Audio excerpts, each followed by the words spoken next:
So I'd written this promise in my journal, January 2006. I was 26 years old, living in Brooklyn in graduate school. And I didn't think that writing that would make any difference in my life, really. I just kind of wrote this and then I was going to sleep that night. And as I was going to bed, I was not asleep yet. A beautiful light came in my room, and I was laying in bed, and it came from one end of the room to right over me. And it was like a wavy white light. Some people have told me they think it was an angel or Archangel Michael, like, but I just didn't have the vision to see beyond like this wavy light. And I was like really scared of this light because A, I'd never seen anything like this before. It also was seeing right into my heart. And I was really scared to be seen by this light because it was seeing past like the defenses I still had right into my actual essence and soul. And I tensed up and said, go away. I like said this in my head. I was like, go away. I'm afraid. Go away. I'm afraid. And as I said that over and over to this light, I started to feel tingling come through my head, and it started here and it just started spreading. And it felt like love and peace, like a lot of love just spreading through my head.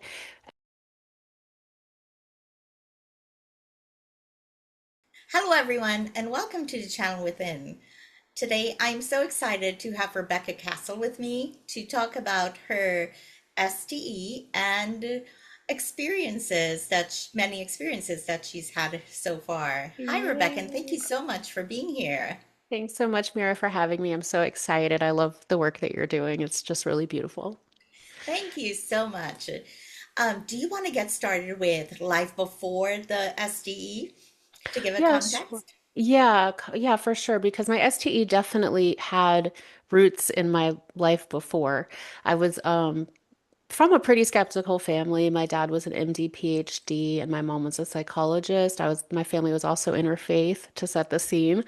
But when I was 13, I had a trauma that was really profound and very traumatic. And in the process of healing from that trauma, I basically had a spiritual awakening, which it was like kind of like a near-death experience. It just lasted over 2 years, but all of the parts of like the Grayson scale were basically checked in my 2 year spiritually transformative experience, or STE.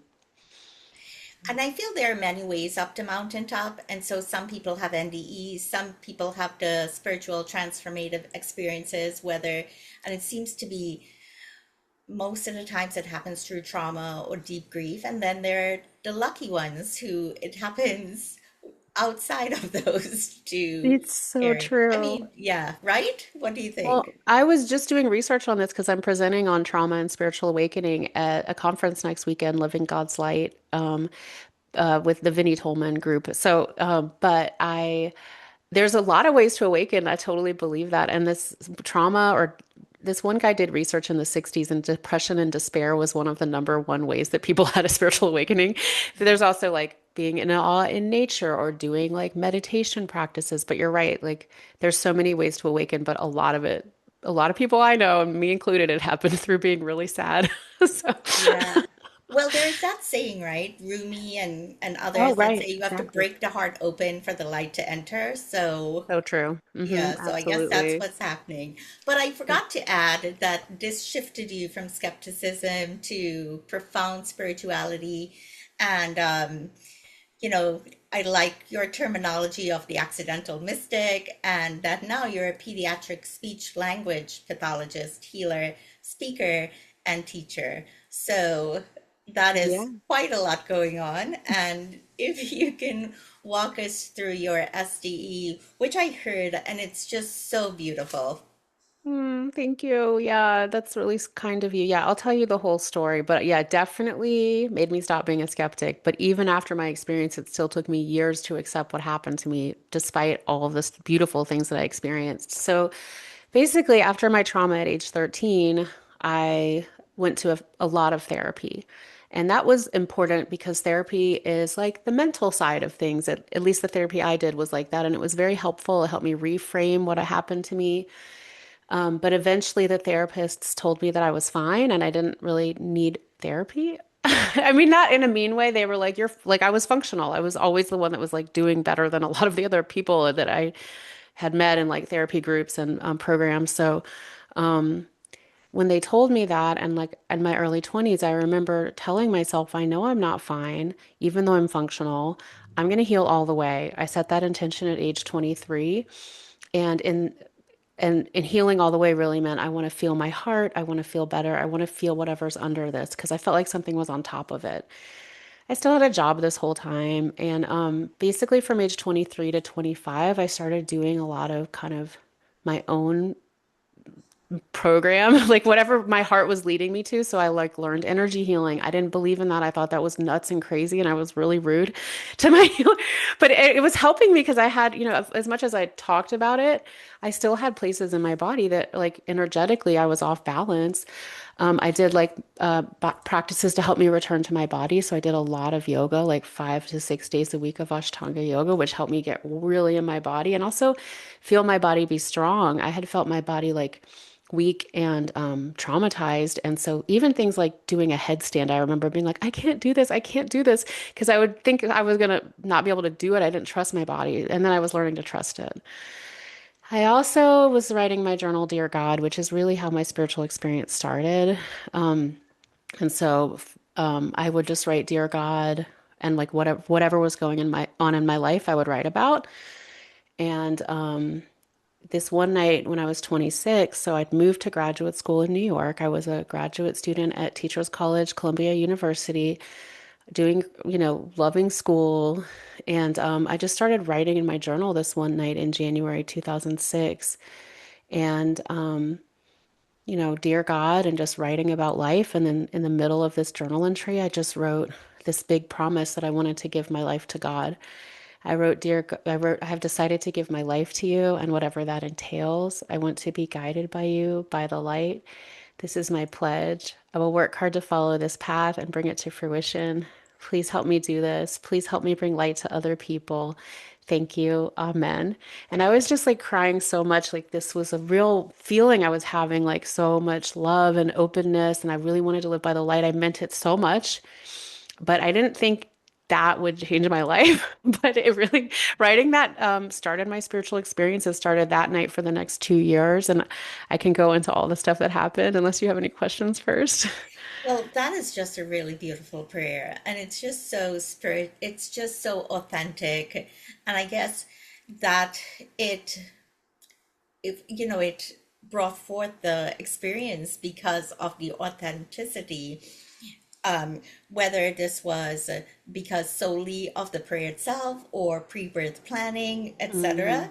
And I really like how you were listening to your body, Rebecca, amidst the skepticism that you were enveloped in. So that Mhm. is really nice to hear that, because a lot of times we don't, and No. we face consequences. So that's bravery and courage.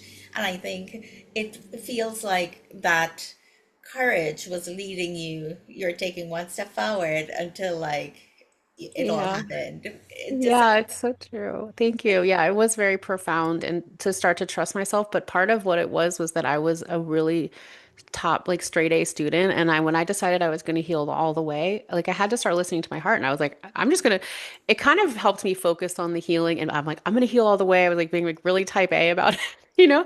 But it helped me kind of actually face the traumas and the stuff that I didn't really want to look at because I had set this like, I'm going to do this. Okay. Like, so it helped me get through it. But yeah. I did have to start to listen to my heart, which I had really ignored, since my trauma. But that was really how the spiritual experience started, was actually tuning into my heart space. That's where it all happens. Yeah, we Yeah. can get into it, but just a question before that. So were you in embracing and acknowledging all parts of yourself, were you doing that shadow work already, or did that happen afterward? As I went through, it's so interesting. I guess, yeah, doing the therapy, yes. But not necessarily, they weren't calling it shadow work back then. It was like 90s, early 2000s. I don't know if they had, maybe if they had it, I didn't learn about it. And then, doing energy healing, I had to really face some stuff. But when my spiritual experience happened, all of these other feelings came out like that I didn't realize were still in me. So it was like the light was so bright. It like released all these shadows and I had to like really feel through them. So it was, I don't talk about that part of my spiritual experience a lot, but it was definitely a big part of it. Yeah. And that is something that, when a spiritual awakening happens, the misconception is that it's all bliss, but it's really not. It's life still happens and everything, the good, the bad, the ugly, and it's all beautiful, you know, Yeah. in It's ret in a certain perspective, right? exactly. That's so true. I've thought about that a lot. And it's like, because the light I experienced, it was like all love, all of this, all the angels I felt that I'll talk about, like this was just love, love, love, love to the max amount of love you could ever feel. And I think of that as like source, God, creator. But I did have to like to embody that light and really live my promise. I had to really feel my feelings. So it is like finding the balance between the two and not like just ignoring life or ignoring the hard stuff. So yeah, for sure it is a balance, but it's hard because God and Source, my whole experience was so loving. And, being in this world, I'm always like, hello, people, like let's like heal a little bit because I do think we're meant to embody the light. But in order to do that, we do have to heal through our traumas and our shadows, which people don't like to talk about that much. I keep trying to talk about it on my YouTube and no one wants to hear about it. They just want to hear about the angels. So, So I feel like we'll have to have you come back so we could delve into that yeah, because because I haven't even told you my whole experience. Do you want yeah, me to I tell the rest know, I know, of because I it? feel that is so healing also, and you know, when we face it, we all heal. Yeah. And Yeah, then you really release more and you can embody more of that beautiful love that you really are. I mean, I really believe we are a love. We yeah, just came yeah, into this crazy planet to yes, try to forget. So, yeah. yeah. Yeah, and I feel like hearing someone as brave as you talk about it, it gives us permission almost to be like we could do it too, Yay. So yeah, we should definitely explore that topic as well. Awesome. I would love that. Yeah, but without further ado, let's hear Okay. about this Let's. beautiful, remarkable, spiritual, Yay. transformative experience. Oh, thanks, Mira. You're so kind. I love it. Yes, I'm gonna tell you everything. So that night, so I'd written this promise in my journal, January 2006. I was 26 years old, living in Brooklyn in graduate school. And I didn't think that writing that would make any difference in my life, really. I just kind of wrote this and then I was going to sleep that night. And as I was going to bed, I was not asleep yet. A beautiful light came in my room and I was laying in bed and it came from one end of the room to right over me. And it was like a wavy white light. Some people have told me they think it was an angel or Archangel Michael, like, but I just didn't have the vision to see beyond like this wavy light. And I was like really scared of this light because A, I'd never seen anything like this before. It also was seeing right into my heart. And and I was really scared to be seen by this light because it was seeing past like the defenses I still had right into my actual essence and soul. And I tensed up and said, go away. I like said this in my head. I was like, go away. I'm afraid. Go away. I'm afraid.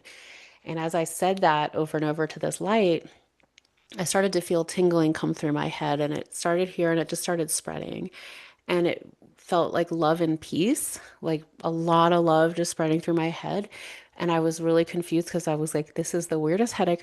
I don't really know what this headache is, what's happening with this headache. I looked at my boyfriend who was asleep next to me and I was wondering, like, should I wake him up and find out if he's also having this headache? But it got stronger and stronger. And then I just relaxed into this feeling, and a voice came into my head and said, you don't have to be afraid, but if you are, you can wear a hat. And it put a graduation hat into my mind's eye, which I now understand as I think I was able to live like a dual life as a graduate student and wear the hat of a graduate student and also have all these spiritual experiences that, ended around the time I graduated graduate school. I mean, the divine is so much more perfect and knowledgeable than we are. So I think there was definitely a plan in that. I didn't understand that. And I said right back to the voice, that's not a cute hat. Here's three other hats that are cuter because I like didn't know what was happening. And I just like was like, here's a hat, here's a hat, here's a hat. And then the voice stopped because now I know like you shouldn't really speak back to a spiritual experience because like you're receiving something and I didn't understand that. So even though the voice stopped, like the experience didn't stop. It started from that night for the next couple years, 2 years, ending in about 2008. And basically, that night I went to bed. I woke up the next morning, like, I don't know what that was. that was weird. And I started going to school, class, and I'm seeing light coming out of everyone I pass, like beautiful white light. And I just was in love and in awe of everyone I saw. Like it wasn't just light that I was seeing, it was like the love that they were. And I was walking down the street like, how did I never notice everyone's so beautiful? Like, how have I lived this long and missed that we're all so beautiful? And that lasted for the first couple days. I still can tune into that light of everyone. It's more through their eyes, but it's stayed with me ever since. And it is true. Eventually, I was single, and dating was really hard. Dating's actually been hard ever since. Not, it was hard after my trauma, and then it was hard in a different way after I saw this light in everyone because everyone was so beautiful. I would go out with people and be like, "Wow, I love you." Like just they were like, "Please stop. What are you doing? You're being weird." But I was just seeing all of this light in them. And it's really a blessing. And now I know like you don't have to, everyone's beautiful. I don't have to date everyone. But anyway, so it kept going. That I also like so the first couple weeks these different things happen. I also started having precognitive or psychic prophetic dreams. And my mom had been a psychologist and she's a pretty spiritual woman now, but like at the time she was really in her like in that world. And I'd only been raised with like Freudian dream analysis. So everyone in your dream is you. It's all about you. And you just analyze it in this kind of detached way. But I was starting to have dreams that would happen later. Like over the years, I had a dream about a car accident before it happened. I had a dream about getting carbon monoxide poisoning and surviving it before it happened. And little things like that, like a lot of the time, a friend will come to me and tell me something in a dream, and then it'll turn out to be true in the real world. Like they'll tell me the same thing in real life. And those just started and they have been consistent ever since. Like sometimes they come and go. Like this past week, I haven't really had any, but when I get busy, I don't have them as much. But anyway, this was different than my regular dreams. These had like a spotlight in them and they just seemed a lot more like bright. So all of this was happening. And around that time, I decided, oh, I was also feeling angels. That all happened right away. But I was feeling these light beings around me, and they just felt like loving presences that would stand around me all the time. And sometimes they would step forward to like give me a message, and sometimes they would step back. One of the big ones, I mean, again, all of my experience, I was just in graduate school. I was not a monk, a nun, a holy person. I was just in school. So I remember I was going to sign up to study abroad and I felt these two really tall angels come on, I like stand on either shoulder, like next to me and just basically wordlessly tell me that I shouldn't do that. And it was like I was so open. I would feel these angels and they would guide me in a very loving, it was just love. It was so much love. But I also thought I was losing my mind. So like around the first month or two, I was like, I've lost it. I'm definitely crazy. Like I wasn't telling anyone in my school about this. I do remember calling my boyfriend at the apartment when I was at school and he was at home. And I was like going through all of these things and asking him if he could see all these different things in the apartment. Like, could he see this thing on the window? Could he see? And he was able, I was like checking myself, like, am I like actually delusional? But he was seeing all of the things that I was asking him about. So I was really just seeing things in the spiritual realm. I also found two mentors that really helped me. One, well, one was in my family, was my stepdad. My mom remarried him in my early 20s, and he came from an indigenous medicine tradition. He was really quiet about his abilities, but he came from a culture and his family where this was just accepted and normal and natural that we would feel spirit around us, that we would be connected to source. And he started having all these dreams about me during my spiritual experience. And like he had a dream in the very like closer to the beginning where I was sitting with him in the sweat lodge, which I've never been to a sweat lodge, but I was glowing with spirit and just telling him, I know how to go heal people now. Like I was just in school. And so he would call and tell me these dreams. He had a dream I was becoming an angel of God on the earth. And he would get so excited and call me. And I was still like, I would be like so thankful that he would tell me this, but at the same time, my mental self again talked about being a skeptic. My dad was totally different than that, and I was like, I don't know what to believe. And I would, he would be so excited because he knew about all this stuff. I also found a shaman. I Googled shaman New York because my my friend in New Orleans had told me about shamans, and I was like, I'm sure if I go to this person, he will tell me if I'm schizophrenic. Like, so I could have gone to a psychiatrist, but I'd grown up around all those people. I was like, I'm gonna try something different. And I went to him. I had a dream about him before I ever went, and a dream about his office and everything.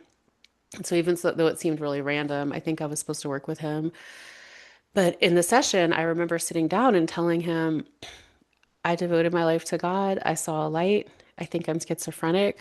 Do I have to drop out of grad school? Because I'm definitely schizophrenic, and the most important problem in my life right now is that I'm gonna have to drop out of school.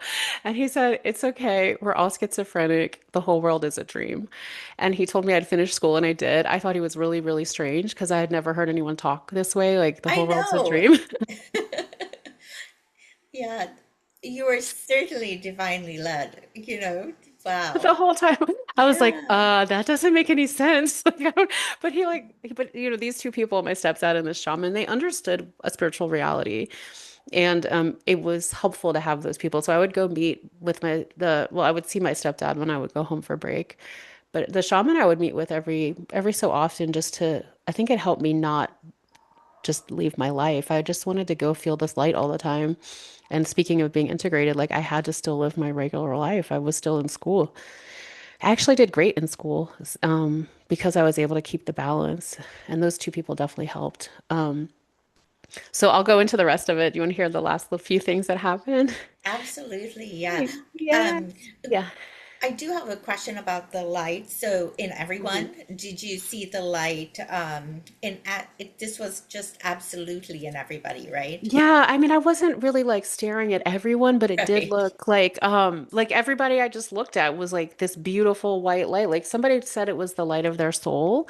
Okay. I've talked to so many people now. They give me their opinions and I'm like, Yeah. interesting.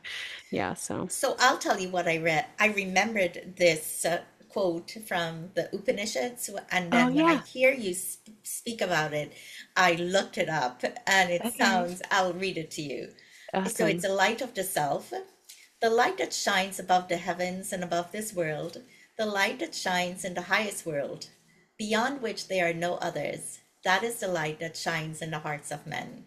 Now, that light which shines beyond the heaven, beyond this whole creation, beyond everything in the highest worlds, it is certainly this light which is within a Oh, person.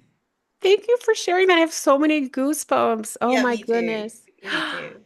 Okay, I'm gonna add that into my writings and sharings. Thank I you will so send it to much. you. I mean, it really is one thing my experience really showed me is that it's all so beyond any tradition. That's why it's so cool that the Upanishads were quoted in a Christian text. Yeah, Because it's yes. like, it's really, I mean, this is like actual divine reality. It's so beautiful. There's also Yeah. Thomas Merton had a vision similar I heard about where he was like a Christian scholar and he saw the light in everyone and was in awe. I'm hoping we can all start to see it because I think our world would be a lot better, even if you can just feel the light in your heart rather than see it in everyone. But I mean, it was so profound. Yeah.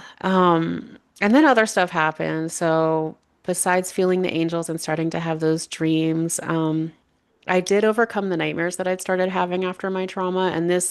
I don't know where this would be in the Upanishads. I'm always curious about how people think about this because it's pretty intense, but I was having like sleep paralysis nightmares after my trauma.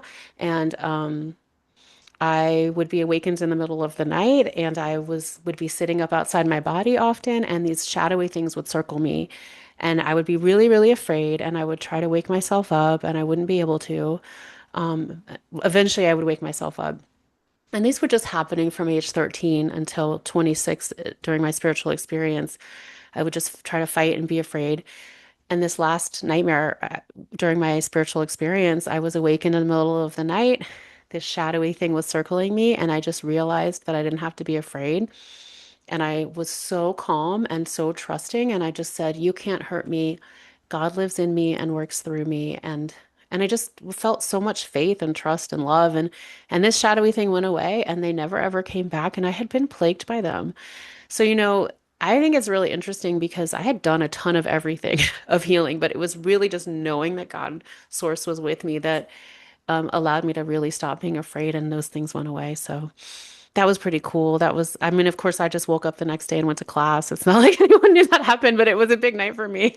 Um, and then I also, I saw an alternate timeline in my life. So just, it was just like I was vibing so high, really. And I was gonna write a different book. I had opened my computer at a coffee shop to write about something else, which now I know I'm supposed to write about this spiritual experience and share about it. Um, I uh I had started like one word on this Word document to type, and as soon as I did that, I like lived my entire life as if I published this other book, which was not about spirituality. It's just about my life, and it was like I could see the whole life and lived it. I saw like the book getting published to bad reviews. I saw myself living out a depressed, dejected life. Lived and saw the house I was in and all of these things. And it was like, whoa, okay, I'm not going to do that. But it was like living this other life. I'd never heard of a timeline. I didn't know that was a thing. But now I know like when we make different choices, we spin off different realities. And when we trust our hearts and we get in tune, we can create a much better life.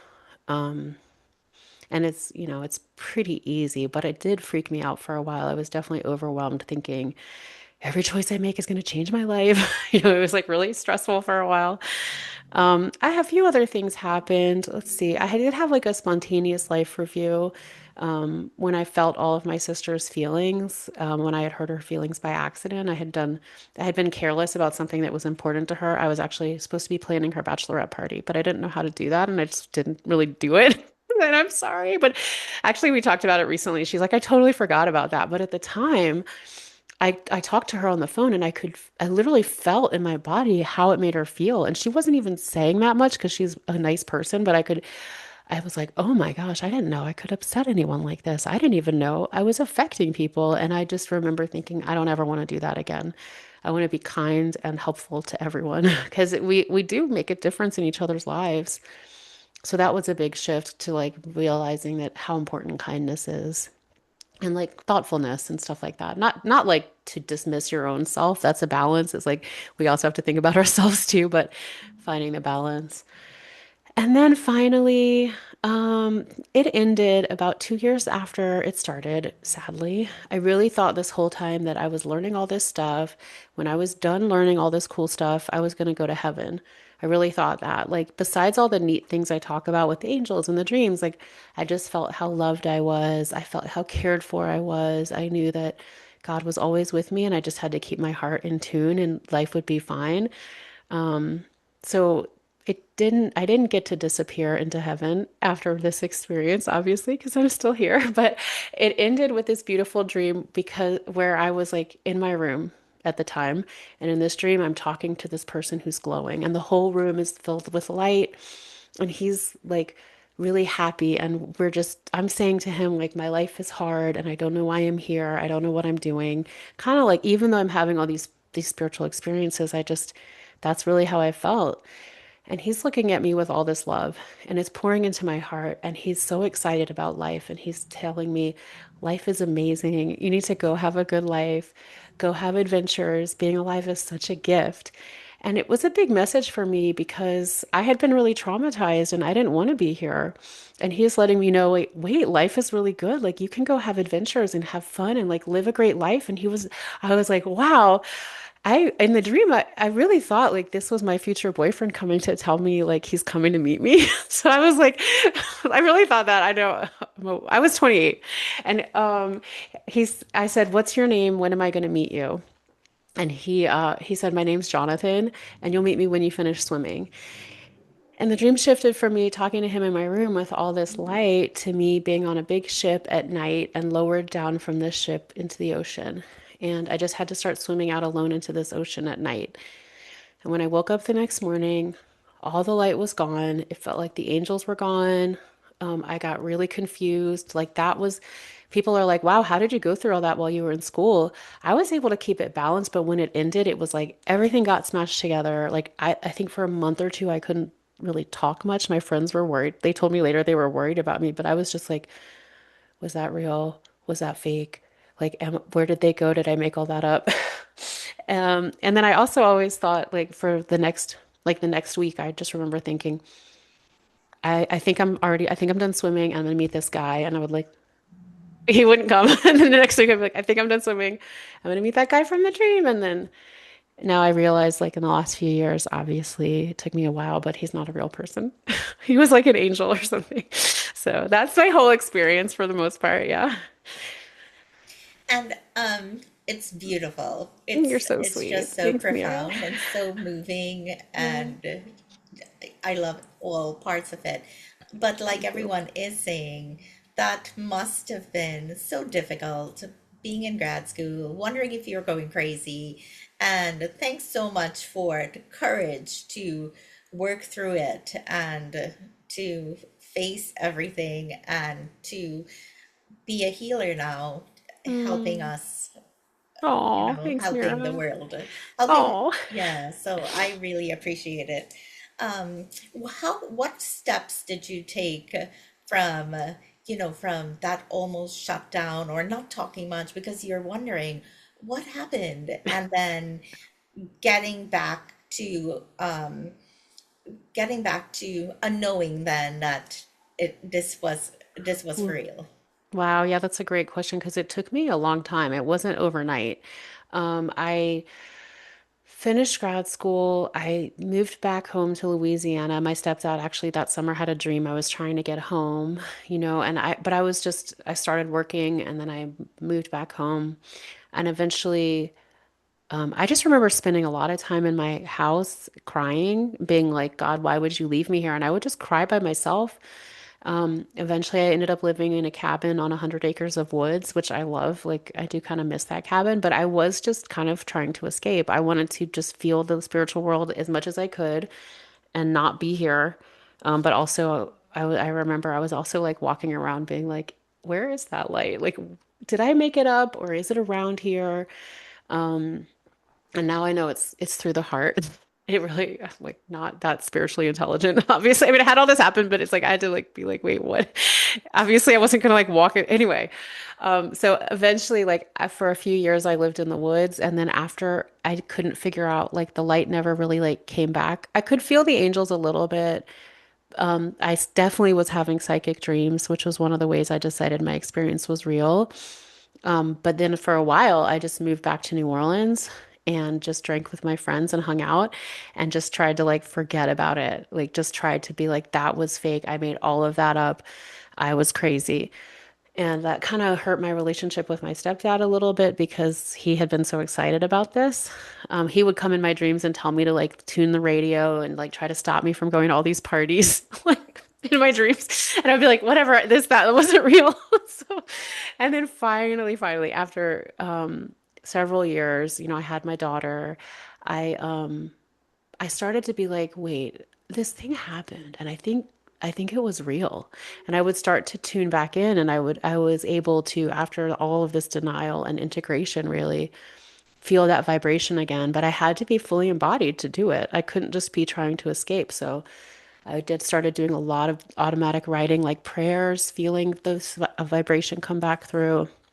And I also got really pushed in 2023 to start sharing my story, which I really never wanted to do. Like, it's really nice to have these experiences and then decide it was real, but like I wanted to keep it Wants to to share myself. it. What? I said, who wants to share it right to the I know. world? I know. I think that we're supposed to. Like, everyone who has an NDE, it's like they're told go share it. And I was like, no, this is just for me because I know people Yeah, think this stuff yeah. is either crazy or like, Yes, I yes. so but yeah, I had to share it and now I'm sharing it. So thank you for having me on to talk about it. No, absolutely.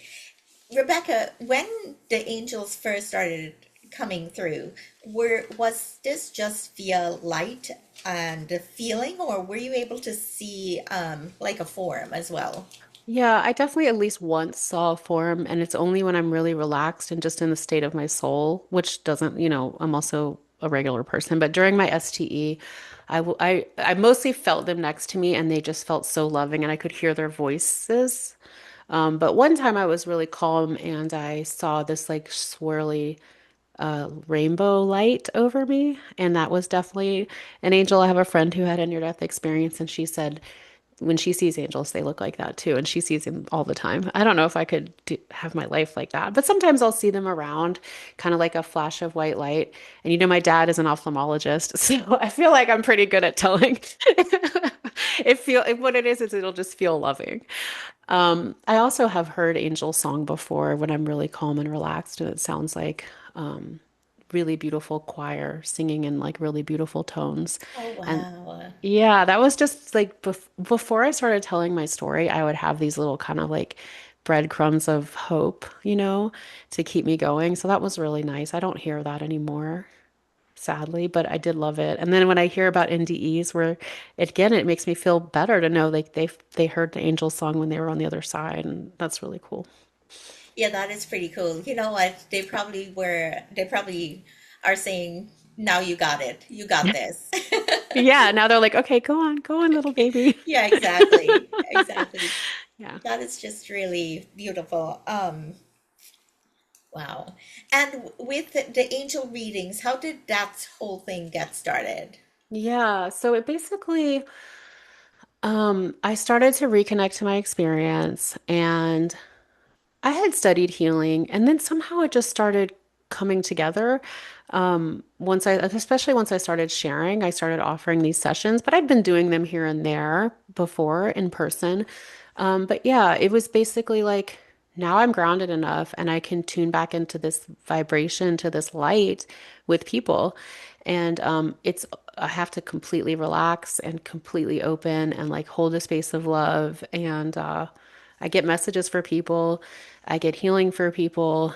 I call them sacred soul sessions now because it used to be like I would do readings and I would do healings, but now it's like really it's just getting you back in touch with your soul, and it can be all of it. So that has taken shape over the last few years. Every year I feel like I get better at it. But it's not like it really is just like that light is always there. Like, how clear of a filter am I, and how much space can I hold for you to see you as that beautiful light in our session and like bring it through. So people say they feel a lot better after them. But I don't take any credit. That's one thing my stepdad taught me is like all of the credit goes to God. I don't take any credit for any healing. And I really do try to keep that attitude because I'm not gonna that's not me technically. It's like all the light I connected with. So yeah. I really felt what you said too about, almost like living in two worlds, in this world and in that other ethereal world. Hmm. And how were you able to, like you said, you really had to integrate it, to process it, to integrate what's happening.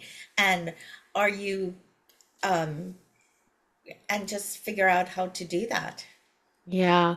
It did take a long time. But you know what it really does help is for me to really ground in my energy. I do daily energy practices. I bring light into each energy center. Um, I stay grounded. I do exercise to stay in my body. And then I remember that this world is like a waking dream that we're creating with our energy and our thoughts, which is kind of overwhelming the more like I get aligned with my spirit. Like that's what it felt like during my STE. But I didn't have to like actively do it because I felt like creator source was doing it all for me. But yeah, it does. I have to do grounding practices and I have to have a daily spiritual practice. And it does help me to do spiritual work for others. Because when I didn't, I just felt like I call it now, like I was picking up on all this stuff about people. And it would just like get like this in my head. But when I do a reading or a session with someone, it's like psh, it's like a pressure valve releasing, so I can like feel it, bring it out, feel it, bring it out, and that does help. So I would highly recommend like getting a daily spiritual practice, doing some grounding physical practices, and it really is fun to do spiritual work for others. I think we all have this ability, like we're all here to help people. Like you're doing this podcast, like that's a huge service. Like anything that we do to uplift people is really integrating too. Yeah. Oh, thank you. And um have you put names to your angels or not really? Or that it's not required? Yeah, no, it's interesting because there's so much energy out there right now. Um, I just like to go right to source these days. There's I do feel presences, and I know that these angels work with God. It's interesting because I didn't feel them until I had this, I devoted my life to God in moment, and then I felt these angels. It was like they were there. So I do, sometimes they've called themselves the healing team of light, and that just consists of groups of angels that help us heal. And like they didn't want me to call them like the Council of Light because it's supposed to be like healing team, like it was happy, not too intense, like we're here to help you heal. Yeah, so I've had different, I've connected with different things, but it's through always through a space of love, So yeah. It seems like that's their currency in both worlds. Even people with near-death experiences, they come back because of love for family. And it seems like on the other side, it's so important as well. And it's so nice to hear everyone speak that that is the common theme that we all have to get to. Yeah, it's so true. And it is all the same message. The currency is love and it's through your heart. I mean, I've worked with people when they're like, I want to have a spiritual awakening like you had. Because I thought I was crazy. And when people come to me, I want to have that. I'm like, you do? Okay. But I'm always like, I wasn't trying to have one. I was just trying to feel my heart. And so like my first, message to anyone is just get it centered in your heart. And yeah, you might have to clear some trauma. You might have to deal with some of these patterns that you've got, but like underneath it is love and it's your soul's connection. I mean, it's the center. So yeah, it's definitely we all have it, so. Yeah, yeah, that's so lovely to hear. Rebecca, what feels most important to share that we haven't touched on already? You're deeply loved and a lot of things have a purpose. Like even the pain I went through, which felt like it had zero purpose, all I did was cry for years. It had a purpose. And when we can transform our traumas or the difficult things we go through and really heal through them and trust that God loves us, creator, source, we can come out the other end and like have a beautiful awakening. I think part of why I think I'm telling my story is I hope that many of us are going to have an awakening and know that we are souls and know that we come from this love and really live that way on the planet together. And then maybe we can all see what I was seeing and actually create that here. That would be really cool. Then we don't have to leave to see it. We can do it here. So So it actually becomes heaven on earth. I saw it. And so I think maybe we're supposed to Can you do talk that. about that some more? Yeah, I mean, when I was living in the space of my STE, it was like heaven on earth. I was infused with light. I found a picture recently where I had an orb around me, and it was just like it just felt like we were there, like I was seeing light in everyone. And then it stopped, but I think that, talking about it and when we all connect to our hearts, we can create heaven on earth where we're living in love, we're being kind to one another, we're creating systems that are based on love and generosity and sharing and it's really so simple. I think it just seems so far away because we've been living in a totally different way as a collective for so long. But I'm having some hope. I'm having some hope having this conversation with you. And so, yeah. Yeah, I agree. It's these, hope is another big one, big theme that comes through in these conversations that we are all having on earth. So hope, love, so that's wonderful. What is one of the biggest messages that they've been sharing for humanity? I don't give up. Like as soon as I ask kind of what would be the best one, I hear like a really loud don't give up. Like for anyone struggling personally or collectively, I really there is a better world that we can have here in our own lives and with each other. So that's a big message that's coming through. Your work matters. Who you are matters. It's very seen, even if you feel like nobody knows the good stuff you're doing, nobody can see, God and the angels they see, and that makes a big difference.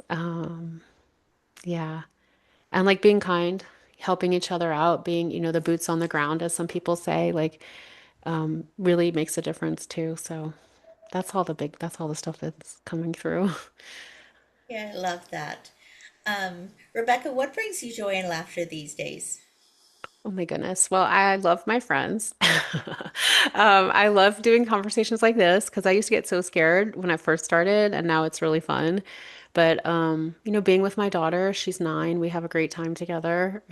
I love making her laugh. Yeah, being in nature, I love that too. Travel, I love reading. So yeah. Yeah. And what would you tell young Rebecca who's about to embark on this wonderful journey called life? Oh, I would tell her to not give up when it gets hard. And I have to remember that because when I think about my trauma and I'm always kind of still healing it a little bit in different ways. It's like don't give up in the hard times. It gets a lot better. So that's what I would tell her. And you. That's beautiful. And what final message or blessing do you have for those listening? Besides all the other stuff I said, would be live your dreams, like work towards what you love and work towards your dreams because that those dreams that are in your heart that you're passionate and excited about are there for a reason.